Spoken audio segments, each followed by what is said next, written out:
Wicked Storytime presents The Canterville Ghost by Oscar Wilde. Please remember to hit like and subscribe to support this channel. 1.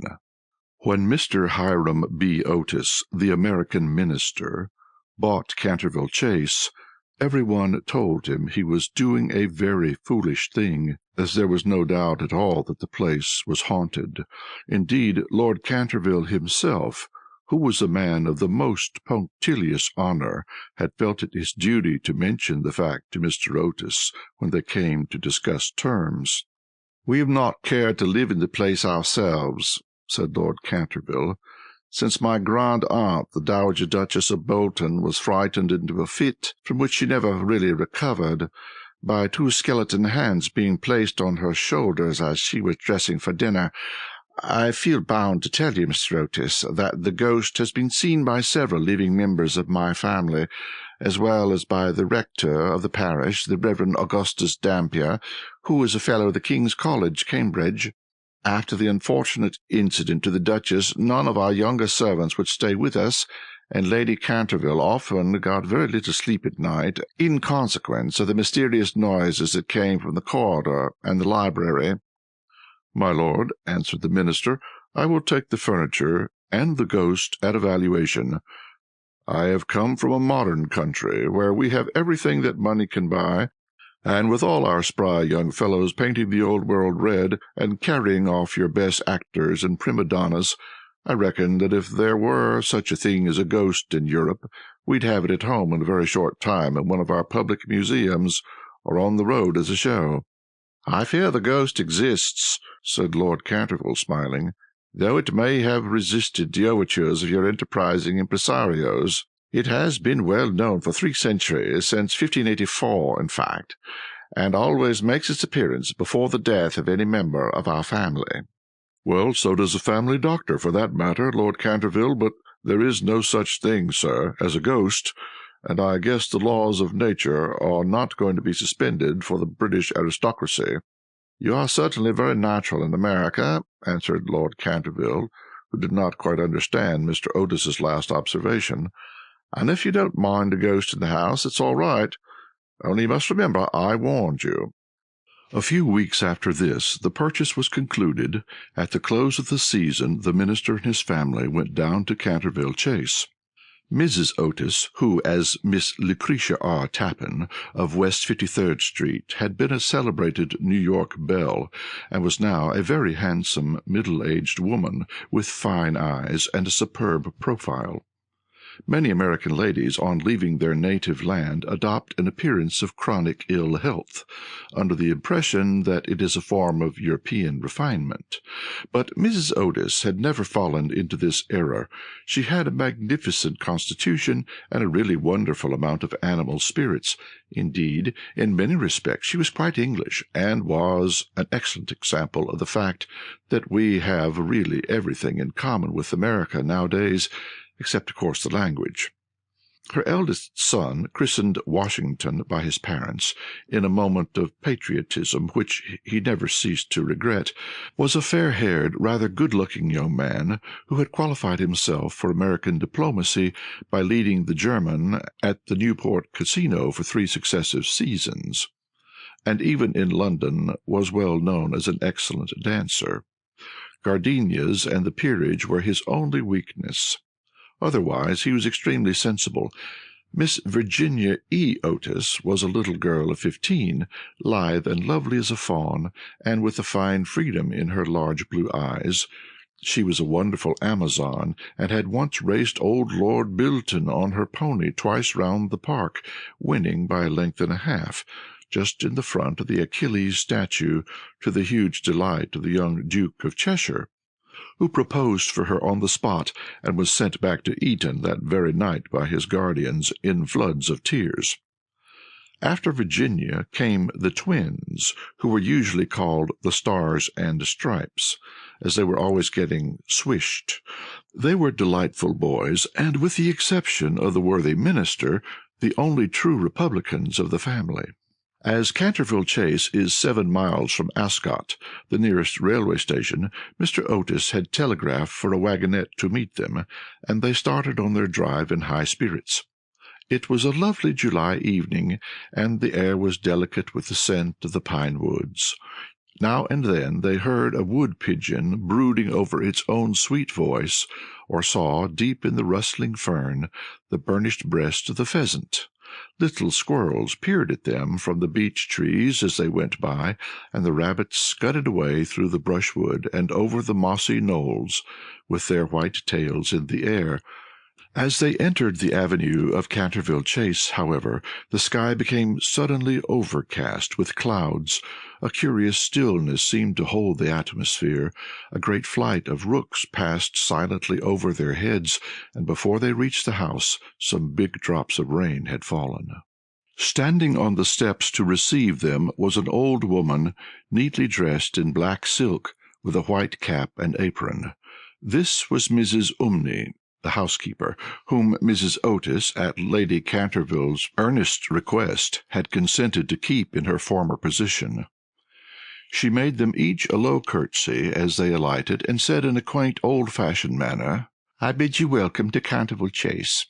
Following her, they passed through the fine Tudor hall into the library, a long, low room, panelled in black oak, at the end of which was a large stained glass window. Here they found tea laid out for them, and after taking off their wraps they sat down and began to look round, while Mrs. Umney waited on them. Suddenly Mrs. Otis caught sight of a dull red stain on the floor just by the fireplace, and, quite unconscious of what it really signified, said to Mrs. Umney, "I'm afraid something has been spilled there."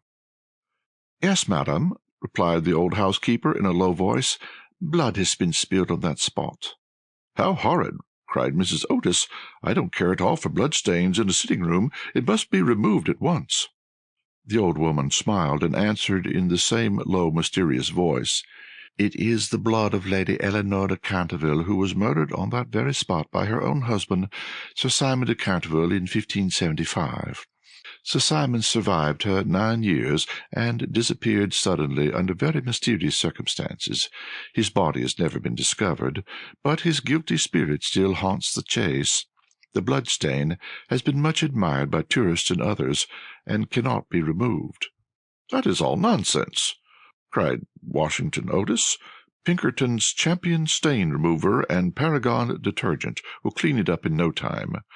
And before the terrified housekeeper could interfere, he had fallen upon his knees and was rapidly scouring the floor with a small stick of what looked like a black cosmetic. In a few moments no trace of the bloodstain could be seen. "I knew Pinkerton would do it," he exclaimed triumphantly, as he looked round at his admiring family. But no sooner than he said these words than a terrible flash of lightning lit up the sombre room. A fearful peal of thunder made them all start to their feet, and Mrs. Umney fainted. "What a monstrous climate," said the American minister calmly, as he lit a long cheroot. "I guess the old country is so overpopulated that they have not enough decent weather for everybody. I have always been of the opinion that emigration is the only thing for England." "My dear Hiram," cried Mrs. Otis, "what can we do with a woman who faints?" "Charge it to her like breakages," answered the minister. "She won't faint after that." And in a few moments Mrs. Umney certainly came to. There was no doubt, however, that she was extremely upset, and she sternly warned Mr. Otis to beware of some trouble coming to the house. "I have seen things with my own eyes, sir," she said, "that would make any Christian's hair stand on end, and many a night I have not closed my eyes in sleep for the awful things that are done here." Mr. Otis, however, and his wife warmly assured the honest soul that they were not afraid of ghosts, and that after invoking the blessings of Providence on her new master and mistress, and making arrangements for an increase of salary, the old housekeeper tottered off to her own room. 2. The storm raged fiercely all that night, but nothing of particular note occurred. The next morning, however, when they came down to breakfast, they found the terrible stain of blood once again on the floor. "I don't think it can be the fault of the Paragon detergent," said Washington, "for I've tried it with everything. It must be the ghost." He accordingly rubbed out the stain a second time, but the second morning it appeared again. The third morning also it was there, though the library had been locked up at night by Mr. Otis himself, and the key carried upstairs. The whole family were now quite interested. Mr. Otis began to suspect that he had been too dogmatic in his denial of the existence of ghosts. Mrs. Otis expressed her intention of joining the Psychical Society, and Washington prepared a long letter to Messrs. Myers and Podmore on the subject of the permanence of sanguineous stains when connected with crime. That night all doubts about the objective existence of phantasmata were removed forever. The day had been warm and sunny, and in the cool of the evening the whole family went out to drive. They did not return home until 9 o'clock, when they had a light supper. The conversation in no way turned upon ghosts, so there were not even those primary conditions of receptive expectations which so often precede the presentation of psychical phenomena. The subjects discussed, as I have since learned from Mr. Otis, were merely such as form the ordinary conversation of cultured Americans of the better class, such as the immense superiority of Miss Fanny Devonport over Sarah Bernhardt as an actress, the difficulty of obtaining green corn, buckwheat cakes, and hominy even in the best English houses, the importance of Boston in the development of the world soul, the advantages of the baggage check system in railway travelling, and the sweetness of the New York accent as compared to the London drawl. No mention at all was made of the supernatural, nor was Sir Simon de Canterville alluded to in any way. At 11 o'clock the family retired, and by half-past all the lights were out. Some time after, Mr. Otis was awakened by a curious noise in the corridor outside his room. It sounded like the clank of metal, and seemed to be coming nearer every moment. He got up at once, struck a match, and looked at the time. It was exactly 1 o'clock. He was quite calm, and felt his pulse, which was not at all feverish. The strange noise continued, and with it he heard distinctly the sound of footsteps. He put on his slippers, took a small oblong phial out of his dressing-case, and opened the door. Right in front of him he saw, in the wan moonlight, an old man of terrible aspect. His eyes were as red burning coals, long grey hair fell over his shoulders in matted coils, his garments, which were of antique cut, were soiled and ragged, and from his wrists and ankles hung heavy manacles and rusty gyves. "My dear sir," said Mr. Otis, "I really must insist on your oiling those chains, and have brought you for that purpose a small bottle of the Tammany Rising Sun Lubricator. It is said to be completely efficacious upon one application, and there are several testimonials to that effect on the wrapper from some of our most eminent native divines. I shall leave it here for you by the bedroom candles, and will be happy to supply you with more should you require it." With these words the United States minister laid the bottle down on a marble table, and closing the door, retired to rest. For a moment the Canterville Ghost stood quite motionless in natural indignation. Then, dashing the bottle violently upon the polished floor, he fled down the corridor, uttering hollow groans and emitting a ghastly green light. Just, however, as he reached the top of the great oak staircase, a door was flung open, two little white-robed figures appeared, and a large pillow whizzed past his head. There was evidently no time to be lost, so hastily adopting the fourth dimension of space as a means of escape, he vanished through the wainscoting, and the house became quite quiet. On reaching a small secret chamber in the left wing, he leaned up against a moonbeam to recover his breath, and began to try to realize his position. Never, in a brilliant and uninterrupted career of 300 years, had he been so grossly insulted. He thought of the Dowager Duchess whom he had frightened into a fit as she stood before the glass in her lace and diamonds, of the 4 housemaids who had gone into hysterics when he merely grinned at them through the curtains on one of the spare bedrooms. and of the rector of the parish, whose candle he had blown out as he was coming late one night from the library, and who had been under the care of Sir William Gull ever since, a perfect martyr to nervous disorders, and of old Madame de Tremouillac, who, having wakened up one morning early, had seen a skeleton seated in an armchair by the fire reading her diary, and had been confined to her bed for 6 weeks with an attack of brain fever, and on her recovery had become reconciled to the Church, and broken off her connection with that notorious sceptic Monsieur de Voltaire.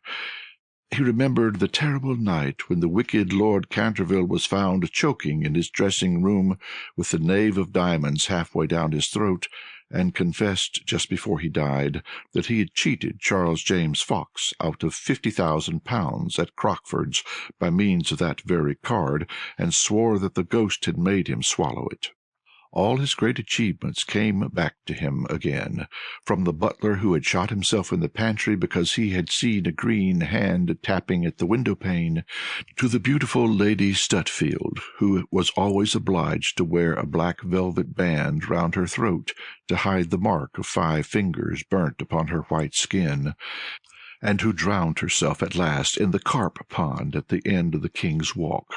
With the enthusiastic egotism of the true artist, he went over his most celebrated performances, and smiled bitterly to himself as he recalled to mind his last appearance as Red Reuben or the Strangled Babe, his debut as Gaunt Gibeon, the bloodsucker of Bexley Moor, and the furore he had excited one lovely June evening by merely playing ninepins with his own bones upon the lawn tennis ground.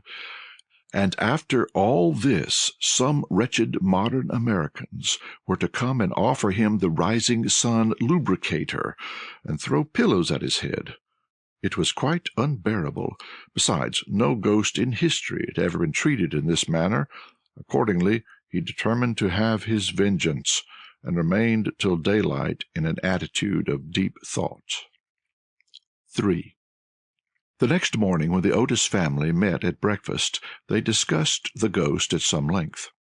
The United States minister was naturally a little annoyed to find that his present had not been accepted. "I have no wish," he said, "to do the ghost any personal injury, and I must say that, considering the length of time he has been in the house, I don't think it is at all polite to throw pillows at him." A very just remark, at which I am sorry to say the twins burst into shouts of laughter. "Upon the other hand," he continued, "if he really declines to use the Rising Sun lubricator, we shall have to take his chains from him. It would be quite impossible to sleep with such a noise going on outside the bedrooms." For the rest of the week, however, they were undisturbed, the only thing that excited any attention being the continual renewal of the bloodstain on the library floor. This certainly was very strange, as the door was always locked at night by Mr. Otis, and the windows kept closely barred. The chameleon-like color also of the stain excited a good deal of comment. Some mornings it was a dull, almost Indian red, then it would be vermilion, then a rich purple, and once they came down for family prayers according to the simple rites of the Free American Reformed Episcopalian Church, and found it a bright emerald green. These kaleidoscopic changes naturally amused the party very much, and bets on the subject were freely made for every evening. The only person who did not enter into the joke was little Virginia, who for some unexplained reason was always a good deal distressed at the sight of the bloodstain, and very nearly cried the morning it was emerald green.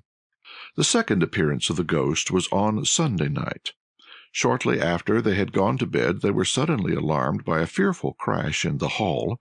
Rushing downstairs, they found that a large suit of old armor had become detached from its stand and had fallen on the stone floor. While seated in a high-backed chair was a Canterville Ghost, rubbing his knees with an expression of acute agony on his face. The twins, having brought their pea-shooters with them, at once discharged 2 pellets on him, with that accuracy of aim which can only be attained by long and careful practice on a writing master. while the United States minister covered him with his revolver and called upon him, in accordance with Californian etiquette, to hold up his hands.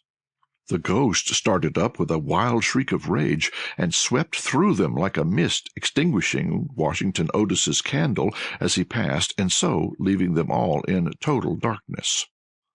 On reaching the top of the staircase, he recovered himself and determined to give his celebrated peal of demoniacal laughter. This he had on more than one occasion found extremely useful. It was said to have turned Lord Raker's wig grey in a single night, and he certainly made 3 of Lady Canterville's French governesses give warning before their month was up.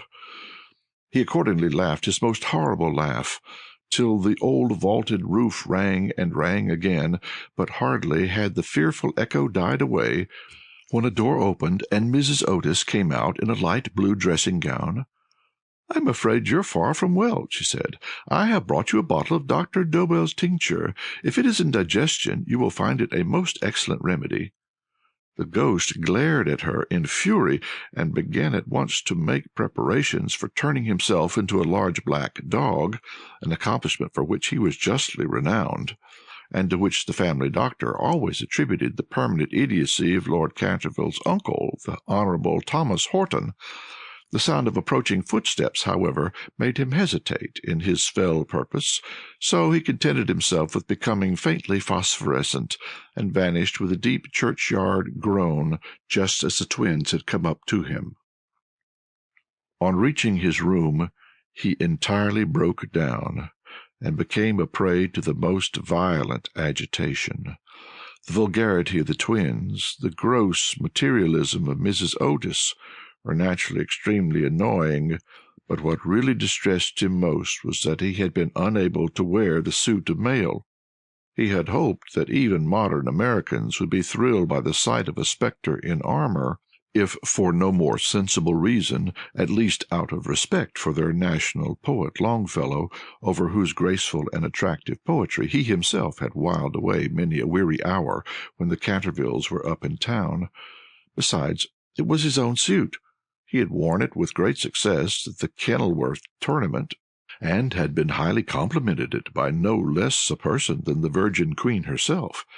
Yet, when he had put it on, he had become completely overpowered by the weight of the huge breastplate and steel casque, and had fallen heavily on the stone pavement, marking both his knees severely, and bruising the knuckles of his right hand. For some days after this he was extremely ill, and hardly stirred out of his room at all, except to keep the blood-stain in proper repair. However, by taking great care of himself, he recovered, and resolved to make a 3rd attempt to frighten the United States minister and his family. He selected Friday, August 17th, for his appearance, and spent most of that day in looking over his wardrobe, ultimately deciding in favour of a large slouched hat with a red feather, a winding sheet frilled at the wrists and neck, and a rusty dagger.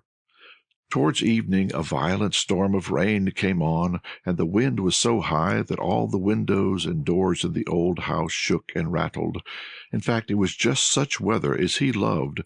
His plan of action was this. He was to make his way quietly into Washington Otis's room, gibber at him from the foot of the bed, and stab himself 3 times in the throat to the sound of low music.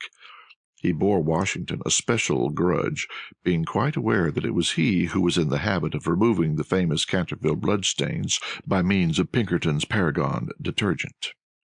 Having reduced the reckless and foolhardy youth to a condition of abject terror, he was then to proceed to the room occupied by the United States minister and his wife, and there to place a clammy hand on Mrs. Otis's forehead, while he hissed into her trembling husband's ears the awful secrets of the charnel house.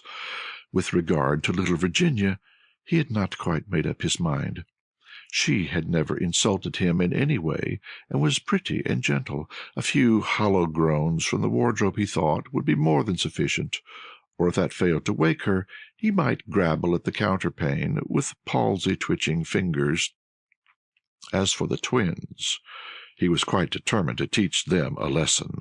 The first thing to be done was, of course, to sit upon their chests, so as to produce the stifling sensation of nightmare.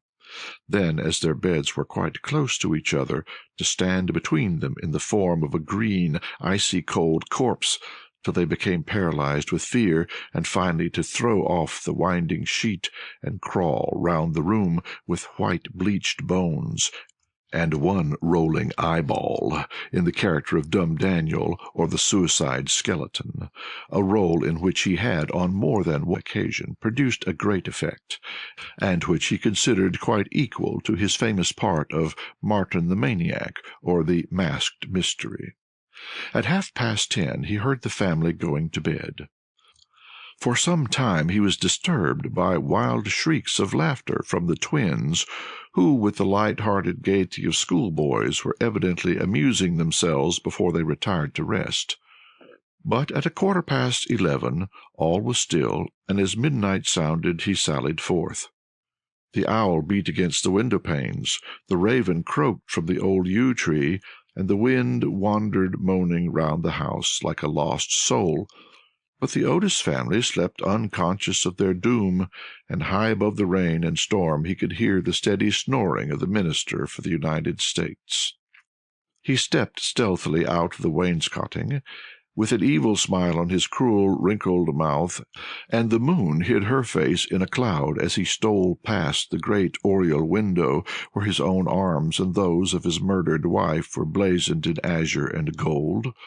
On and on he glided, like an evil shadow, the very darkness seeming to loathe him as he passed. Once he thought he heard something call, and stopped, but it was only the baying of a dog from the Red Farm, and he went on, muttering strange 16th-century curses, and ever and anon brandishing the rusty dagger in the midnight air.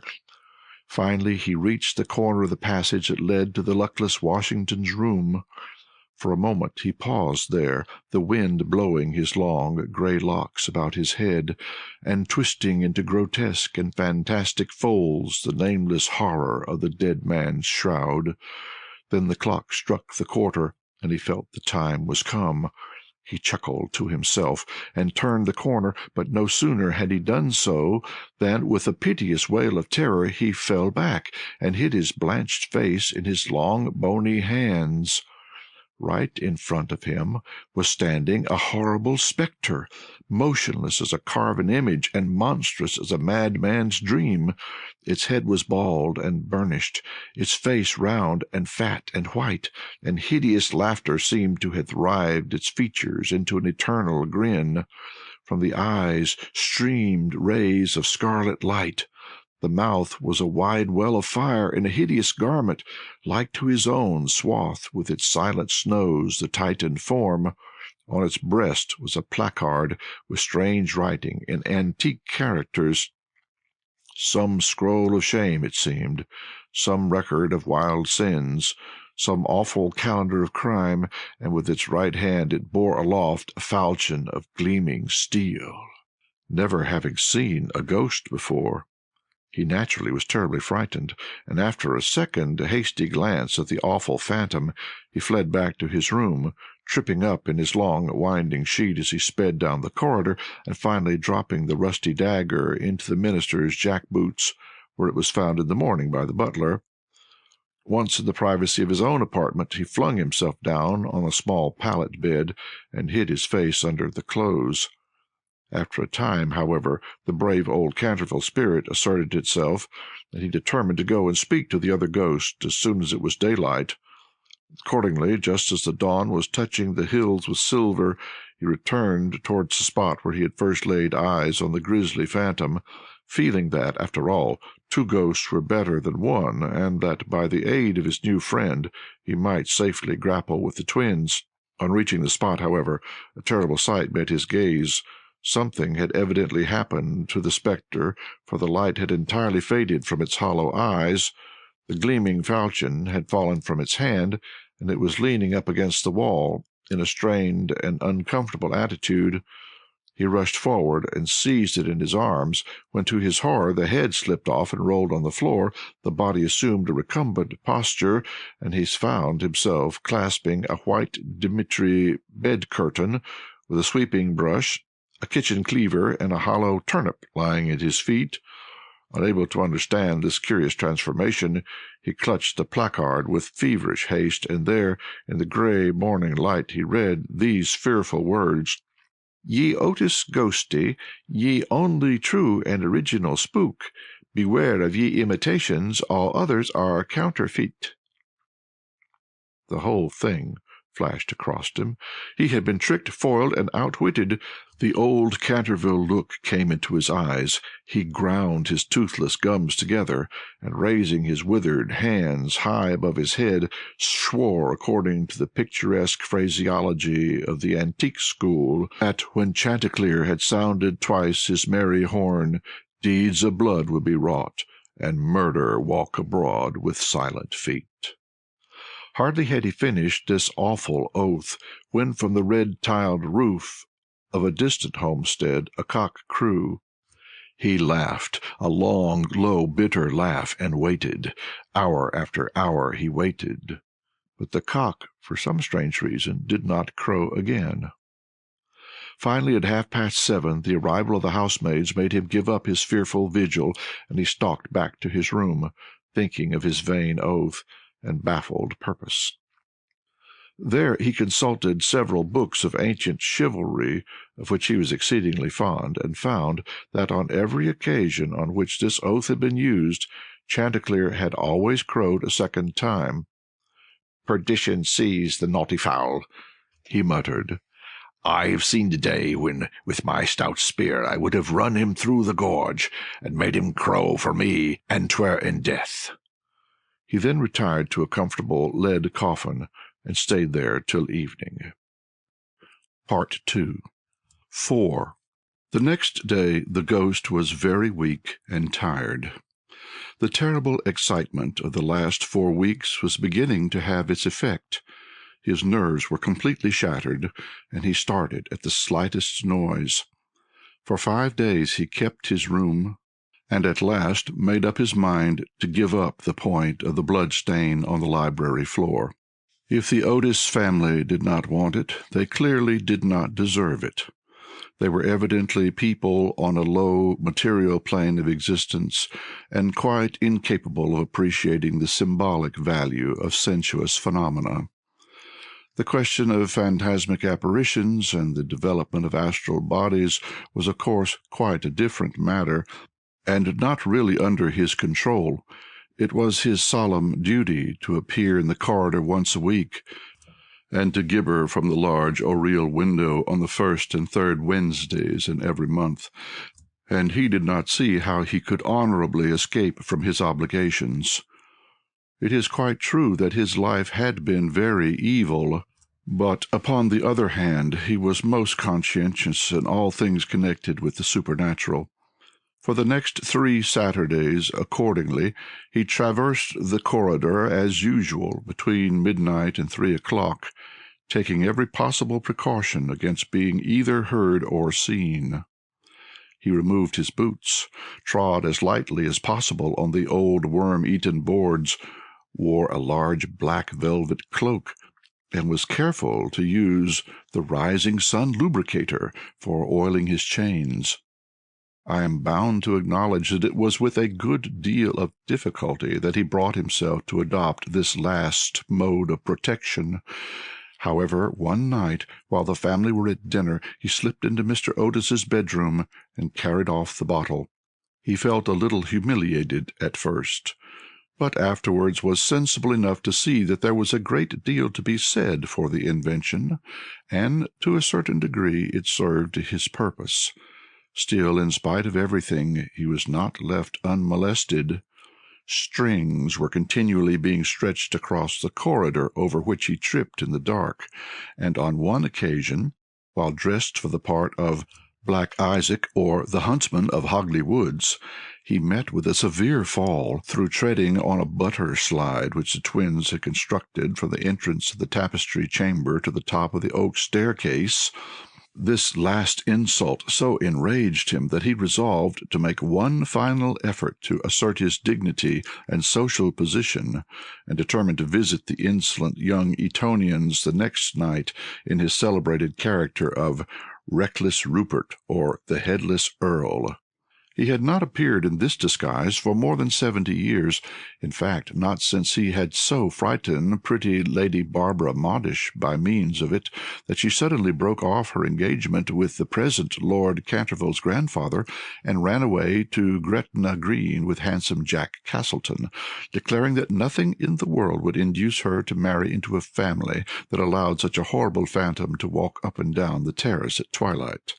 Poor Jack was afterwards shot in a duel by Lord Canterville on Wadsworth Common, and Lady Barbara died of a broken heart at Tunbridge Wells before the year was out. So in every way it had been a great success. It was, however, an extremely difficult make-up, if I may use such a theatrical expression in connection with one of the great mysteries of the supernatural, or to employ a more scientific term, the higher natural world, and it took him fully 3 hours to make his preparations. At last everything was ready, and he was very pleased with his appearance. The big leather riding boots that went with the dress were just a little too large for him, and he could only find one of the 2 horse pistols, but on the whole he was quite satisfied, and at 1:15 he glided out of the wainscoting and crept down the corridor.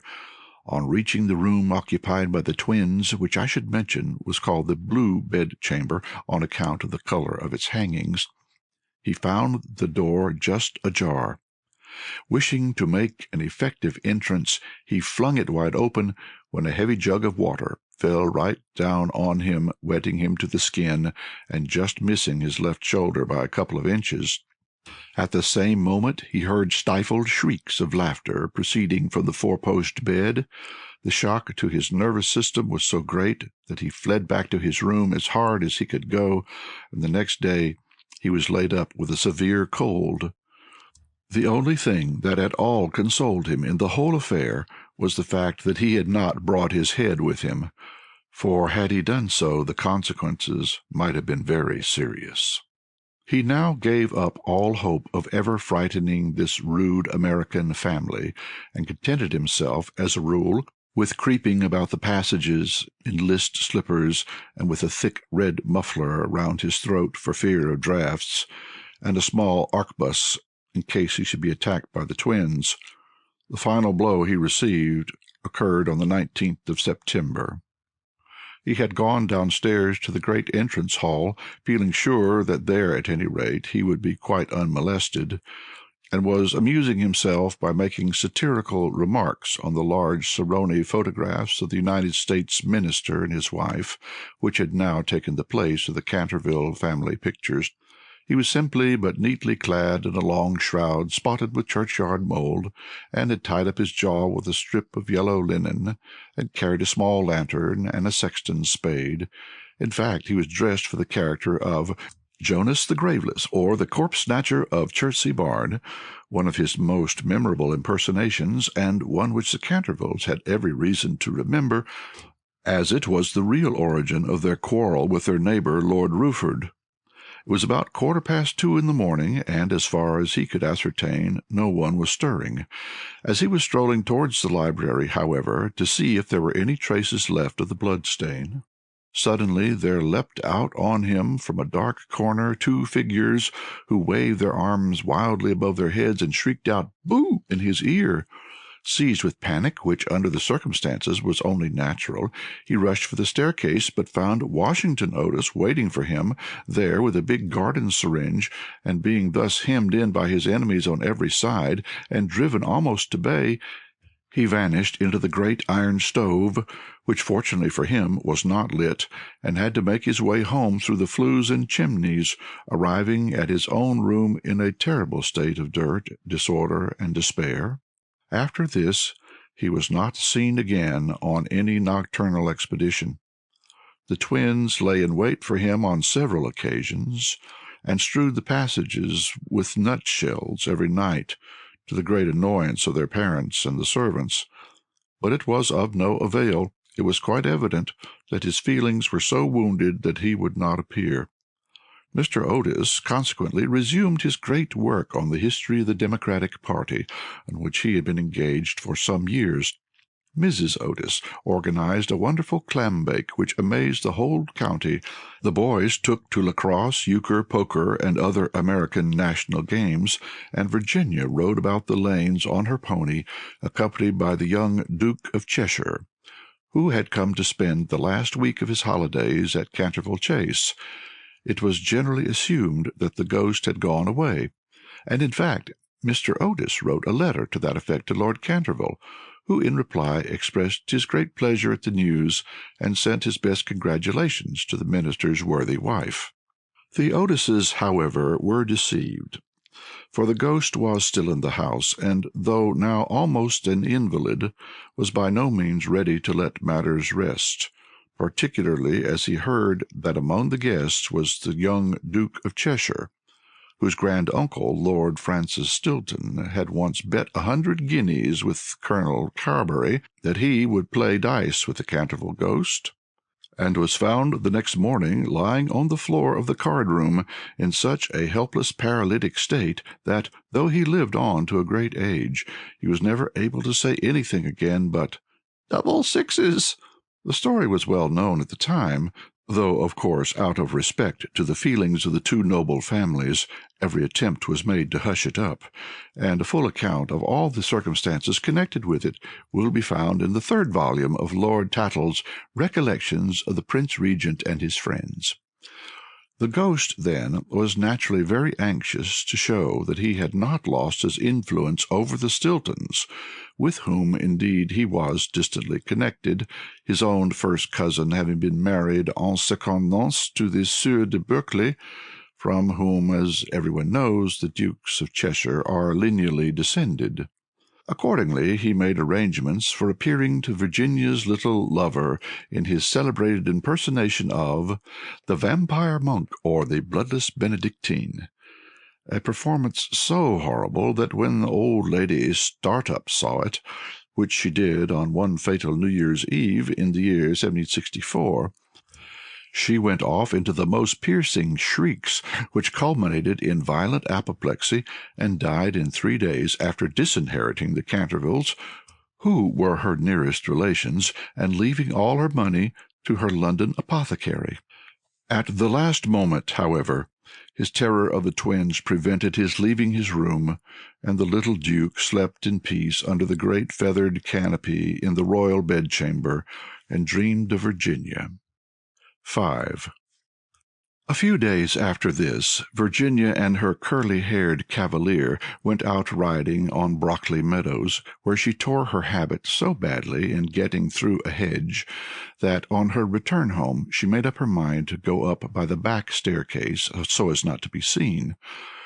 As she was running past the tapestry chamber, the door of which happened to be open, she fancied she saw someone inside, and thinking it was her mother's maid, who sometimes used to bring her work there, looked in to ask her to mend her habit. To her immense surprise, however, it was the Canterville ghost himself. He was sitting by the window, watching the ruined gold of the yellowing trees fly through the air, and the red leaves dancing madly down the long avenue. His head was leaning on his hand, and his whole attitude was one of extreme depression. Indeed, so forlorn and so much out of repair did he look, that little Virginia, whose first idea had been to run away and lock herself in her room, was filled with pity, and determined to try and comfort him. So light was her footfall, and so deep his melancholy, that he was not aware of her presence till she spoke to him. "I am so sorry for you," she said, "but my brothers are going back to Eton to-morrow, and then if you behave yourself no one will annoy you."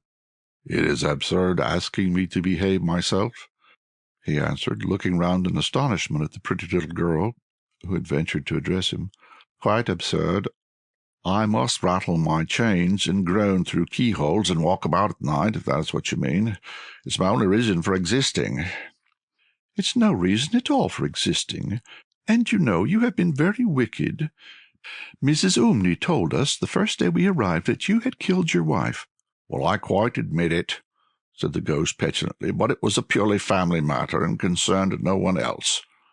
"It is very wrong to kill anyone," said Virginia, who at times had a sweet Puritan gravity caught from some old New England ancestor. "Oh, I hate the cheap severity of abstract ethics. My wife was very plain, never had my ruffs properly starched, and knew nothing about cookery. Why, there was a buckeye shot in Hogley Woods, a magnificent pricket, and do you know how she had it sent to table? However, it's no matter now, for it is all over, and I don't think it was very nice of her brothers to starve me to death, though I did kill her." "Starve you to death? Oh, Mr. Ghost, I mean Sir Simon, are you hungry? I have a sandwich in my case. Would you like it?" "No, thank you. I never eat anything now, but it is very kind of you all the same, and you are much nicer than the rest of your horrid, rude, vulgar, dishonest family." "Stop!" cried Virginia, stamping her foot. "It is you who are rude and horrid and vulgar, and as for dishonesty, you know you stole the paints out of my box to try to furbish up that ridiculous blood-stain in the library. First you took all my reds, including the vermilion, and I couldn't do any more sunsets. Then you took the emerald green and the chrome yellow, and finally I had nothing left but indigo and Chinese white, and could only do moonlight scenes, which are always depressing to look at and not at all easy to paint. I never told on you, though I was very much annoyed, and it was most ridiculous, the whole thing. For who ever heard of emerald green blood?" "Well, really," said the ghost, rather meekly, "what was I to do?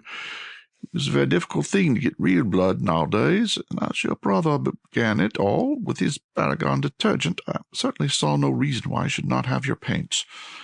As for colour, that is always a matter of taste. The Cantervilles have blue blood, for instance, the very bluest in England.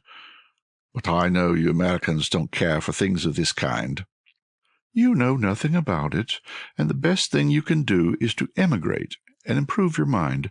My father will be only too happy to give you a free passage, and though there is a heavy duty on spirits of every kind, there will be no difficulty about the custom house, as all the officers are Democrats.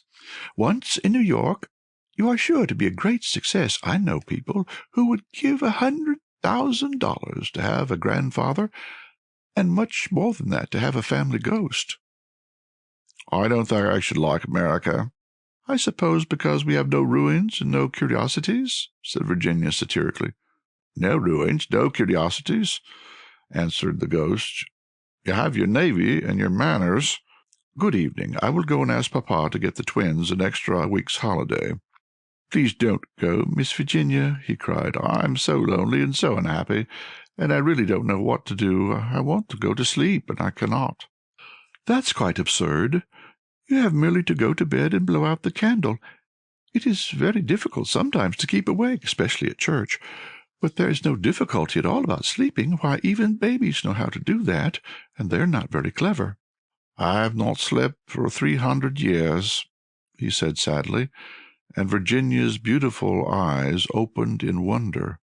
"For 300 years I have not slept, and I am so tired." Virginia grew quite grave, and her little lips trembled like rose leaves. She came towards him, and kneeling down at his side, looked up into his old withered face. "Poor, poor ghost," she murmured. "Have you no place where you can sleep?" "Far away beyond the pine woods," he answered, in a low dreamy voice, "there is a little garden where the grass grows long and deep. There are the great white stars of the hemlock flower. There the nightingale sings all night long. All night long he sings, and the cold crystal moon looks down, and the yew tree spreads out its giant arms over the sleepers." Virginia's eyes grew dim with tears, and she hid her face in her hands. "You mean the garden of death?" she whispered. "Yes, death. Death must be so beautiful, to lie in the soft brown earth with the grasses waving above one's head, and to listen to silence, to have no yesterday and no tomorrow, to forget time, to forget life, to be at peace. You can help me. You can open for me the portal of death's house, for love is always with you, and love is stronger than death." Virginia trembled. A cold shudder ran through her, and for a few moments there was silence. She felt as if she were in a terrible dream. Then the ghost spoke again, and his voice sounded like the sighing of the wind. "Have you read the old prophecy on the library window?" "Oh, often," cried the little girl, looking up. "I know it quite well. It is painted in curious black letters, and is difficult to read. There are only 6 lines. 'When a golden girl can win prayer from out the lips of sin, when the barren almond bears, and a little child gives away its tears, then shall all the house be still, and peace come to Canterville.' But I don't know what it means." "They mean," he said sadly, "that you must weep with me for my sins, because I have no tears, and pray with me for my soul, because I have no faith. And then, if you have always been sweet and good and gentle, the angel of death will have mercy on me. You will see fearful shapes in darkness, and wicked voices will whisper in your ear. But they will not harm you, for against the purity of a little child the powers of hell cannot prevail." Virginia made no answer, and the ghost wrung his hands in wild despair as he looked down at her bowed golden head. Suddenly she stood up, very pale, and with a strange light in her eyes. "I am not afraid," she said firmly, "and I will ask the angel to have mercy on you."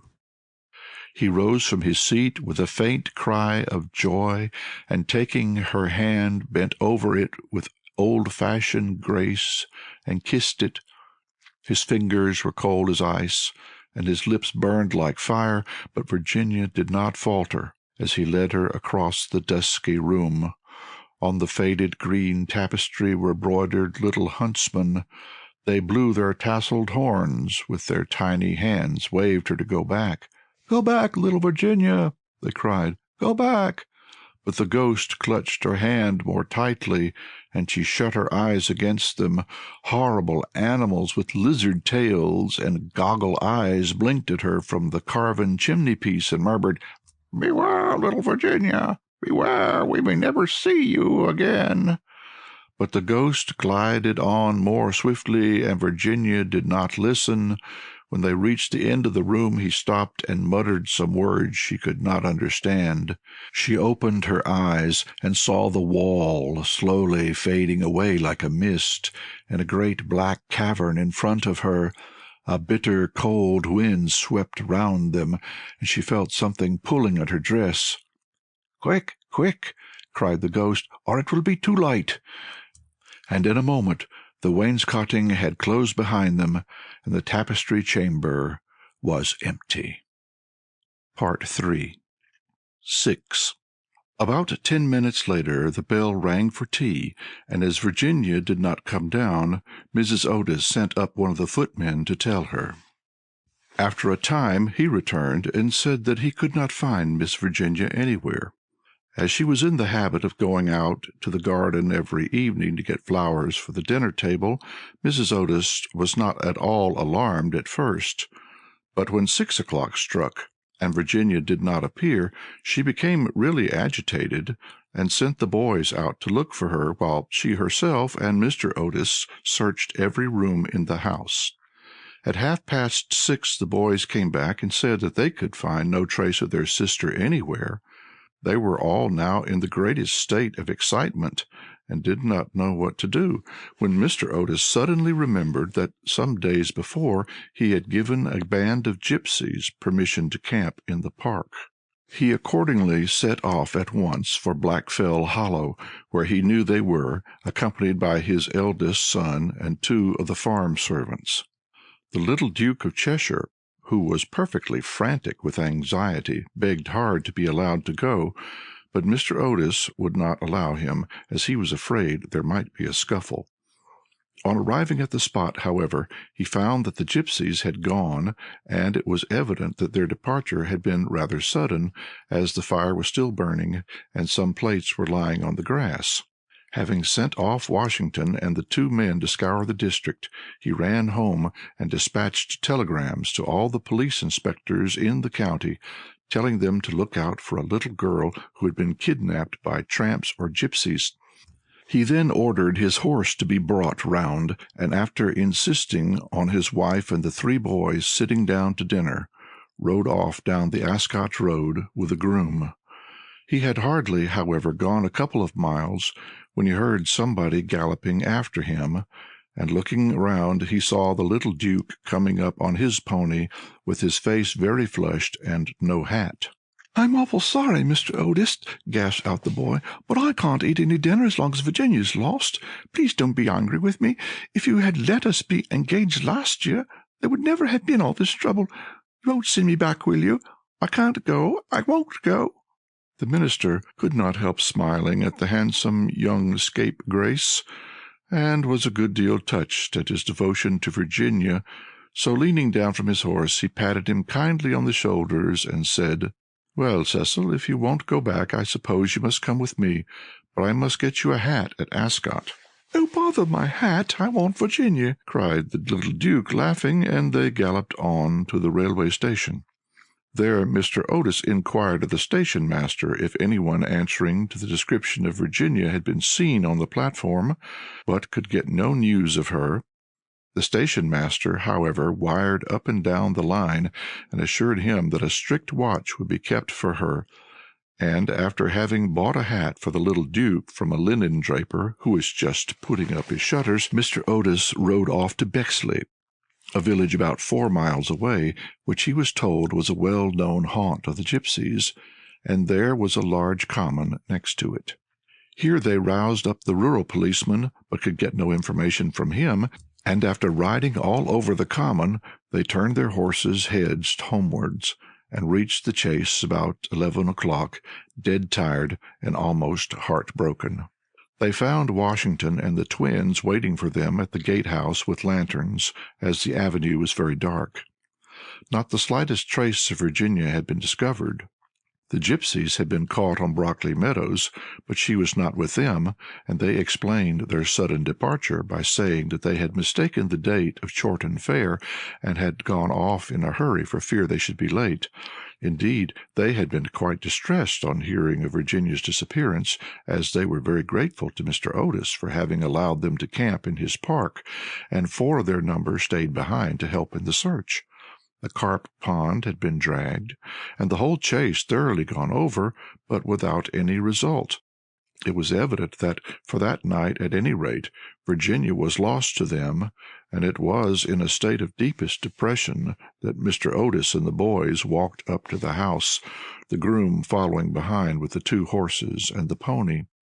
In the hall they found a group of frightened servants, and lying on a sofa in the library was poor Mrs. Otis, almost out of her mind with terror and anxiety, and having her forehead bathed with eau de cologne by the old housekeeper.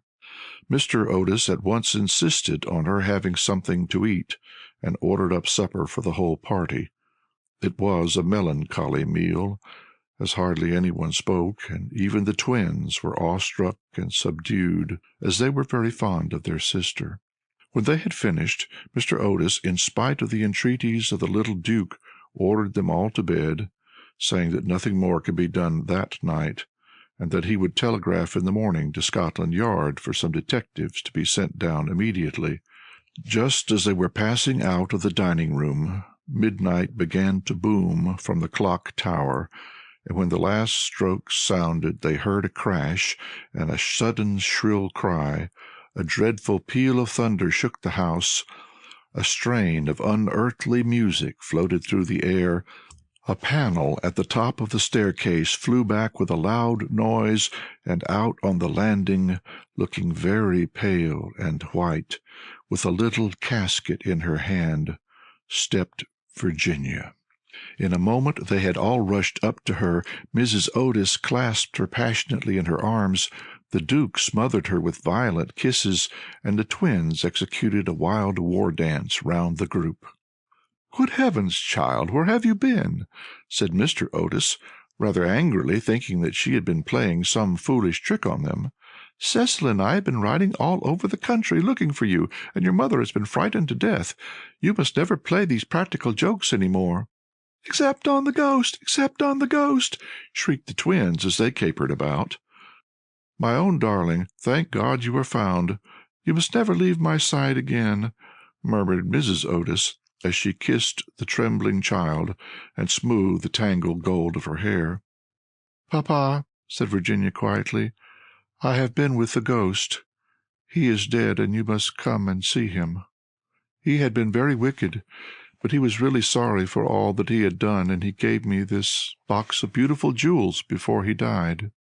The whole family gazed at her in mute amazement, but she was quite grave and serious, and turning round she led them through the opening in the wainscoting down a narrow secret corridor. Washington followed with a lighted candle which he had caught up from the table. Finally they came to a great oak door studded with rusty nails. When Virginia touched it, it swung back on its heavy hinges, and they found themselves in a little low room with a vaulted ceiling and one tiny grated window. Embedded in the wall was a huge iron ring, and chained to it was a gaunt skeleton that was stretched out at full length on the stone floor, and seemed to be trying to grasp with its long fleshless fingers an old-fashioned trencher and ewer that were placed just out of its reach. The jug had evidently been once filled with water, as it was covered inside with green mould. There was nothing on the trencher but a pile of dust. Virginia knelt down beside the skeleton, and folding her little hands together began to pray silently, while the rest of the party looked on in wonder at the terrible tragedy whose secret was now disclosed to them. "Hallo!" suddenly exclaimed one of the twins, who had been looking out of the window to try and discover in what wing of the house the room was situated. "Hallo! The old withered almond tree has blossomed. I can see the flowers quite plainly in the moonlight." "God has forgiven him," said Virginia gravely, as she rose to her feet, and a beautiful light seemed to illumine her face. "What an angel you are!" cried the young Duke, and he put his arm round her neck and kissed her. 7. 4 days after these curious incidents, a funeral started from Canterville Chase at about 11 o'clock at night. The hearse was drawn by 8 black horses, each of which carried on its head a great tuft of nodding ostrich plumes, and the leaden coffin was covered by a rich purple pall, on which was embroidered in gold the Canterville coat of arms. By the side of the horse and the coaches walked the servants with lighted torches, and the whole procession was wonderfully impressive. Lord Canterville was the chief mourner, having come up specially from Wales to attend the funeral, and sat in the first carriage along with little Virginia. Then came the United States minister and his wife, then Washington and the 3 boys, and in the last carriage was Mrs. Umney. It was generally felt, as she had been frightened by the ghost for more than 50 years of her life, she had a right to see the last of him. A deep grave had been dug in the corner of the churchyard, just under the old yew tree, and the service was read in the most impressive manner by the Reverend Augustus Dampier. When the ceremony was over, the servants, according to an old custom observed in the Canterville family, extinguished their torches, and as the coffin was being lowered into the grave, Virginia stepped forward and laid on it a large cross made of white and pink almond blossoms. As she did so, the moon came out from behind a cloud, and flooded with its silent silver the little churchyard, and from a distant copse a nightingale began to sing. She thought of the ghost's description of the garden of death. Her eyes became dim with tears, and she hardly spoke a word during the drive home. The next morning, before Lord Canterville went up to town, Mr. Otis had an interview with him on the subject of the jewels the ghost had given to Virginia. They were perfectly magnificent, especially a certain ruby necklace with old Venetian setting, which was really a superb specimen of 16th-century work, and their value was so great that Mr. Otis felt considerable scruples about allowing his daughter to accept them. "My lord," he said, "I know that in this country mortmain is held to apply to trinkets as well as to land, and it is quite clear to me that these jewels are, or should be, heirlooms in your family. I must beg you, accordingly, to take them to London with you, and regard them simply as a portion of your property, which has been restored to you under certain strange circumstances. As for my daughter, she is merely a child, and has as yet, I am glad to say, but little interest in such appurtenances of idle luxury. I am also informed by Mrs. Otis, who I may say is no mean authority upon art, having had the privilege of spending several winters in Boston when she was a girl, that these gems are of great monetary worth, and if offered for sale would fetch a tall price. Under these circumstances, Lord Canterville, I feel sure that you will recognize how impossible it would be for me to allow them to remain in the possession of any member of my family, and indeed all such vain gauds and toys, however suitable or necessary to the dignity of the British aristocracy, would be completely out of place among those who have been brought up on the severe and, I believe, immortal principles of republican simplicity. Perhaps I should mention that Virginia is very anxious that you should allow her to retain the box as a memento of your unfortunate but misguided ancestor. As it is extremely old, and consequently a good deal out of repair, you may perhaps think it fit to comply with her request. For my own part, I confess I am a good deal surprised to find a child of mine expressing sympathy with medievalism in any form, and can only account for it by the fact that Virginia was born in one of your London suburbs shortly after Mrs. Otis had returned from a trip to Athens." Lord Canterville listened very gravely to the worthy minister's speech, pulling his grey moustache now and then to hide an involuntary smile, and when Mr. Otis had ended, he shook him cordially by the hand and said, "My dear sir, your charming little daughter rendered my unlucky ancestor Sir Simon a very important service, and I and my family are much indebted to her for her marvellous courage and pluck. The jewels are clearly hers, and, egad, I believe that if I were heartless enough to take them from her, the wicked old fellow would be out of his grave in a fortnight, leading me the devil of a life. As for their being heirlooms, nothing is an heirloom that is not so mentioned in a will or legal document, and the existence of these jewels has been quite unknown. I assure you I have no more claim to them than your butler, and when Miss Virginia grows up, I dare say she will be pleased to have pretty things to wear. Besides, you forget, Mr. Otis, that you took the furniture and the ghost at a valuation, and anything that belonged to the ghost passed at once into your possession, as whatever activity Sir Simon may have shown in the corridor at night, in point of law he was really dead, and you acquired his property at purchase." Mr. Otis was a good deal distressed at Lord Canterville's refusal, and begged him to reconsider his decision, but the good-natured peer was quite firm, and finally induced the minister to allow his daughter to retain the present the ghost had given her. And when in the spring of 1890 the young Duchess of Cheshire was presented at the Queen's first drawing-room on the occasion of her marriage, her jewels were the universal theme of admiration. For Virginia received the coronet, which is the reward of all good little American girls, and was married to her boy-lover as soon as he came of age.